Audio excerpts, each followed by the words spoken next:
Store ज़मनी election का लदम करार दे दिया गया। Chief election commissioner Gilgit Baltistan ने फैसला सुना दिया। साबिक वज़ीर आला गिलगित बल्तिस्तान खालिद खुर्शीद ने चीफ इलेक्शन कमिश्नर के फैसले को मुस्तरद कर दिया है। सुप्रीम अपीलेट कोर्ट से रुजू करने का फैसला कर लिया गया। खालिद खुर्शीद ने अदालत में पटिशन दायर करने के लिए कानूनी माहिरीन से रुजू कर लिया। इसी पर बात करेंगे ब्यूरो चीफ गिलगित बल्तिस्तान मोहम्मद जाकिर से। जी मोहम्मद जाकिर, कहिएगा इस हवाले से। जी बिल्कुल, आज chief election commissioner Gilgit Baltistan Raja Shahbaz Khan ने हालिया दिनों अस्टोर ज़मनी इलेक्शन के हवाले से एक बड़ा फैसला सुना दिया है। फैसले के मुताबिक ये कहा गया है कि जो अस्टोर ज़मनी इलेक्शन में धांधली की गई है, इस धांधली को मुस्तरद करते हुए जो इलेक्शन थे उसको मुस्तरद कर दिया है।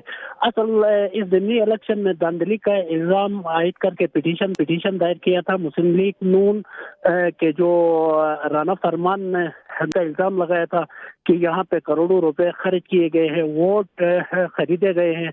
इस हवाले से उन्होंने धांधली का इल्ज़ाम लगा के जी ठीक, बहुत शुक्रिया मोहम्मद जाकिर। ब्यूरो चीफ गिलगित बल्तिस्तान इस हवाले से आगाह कर रहे थे।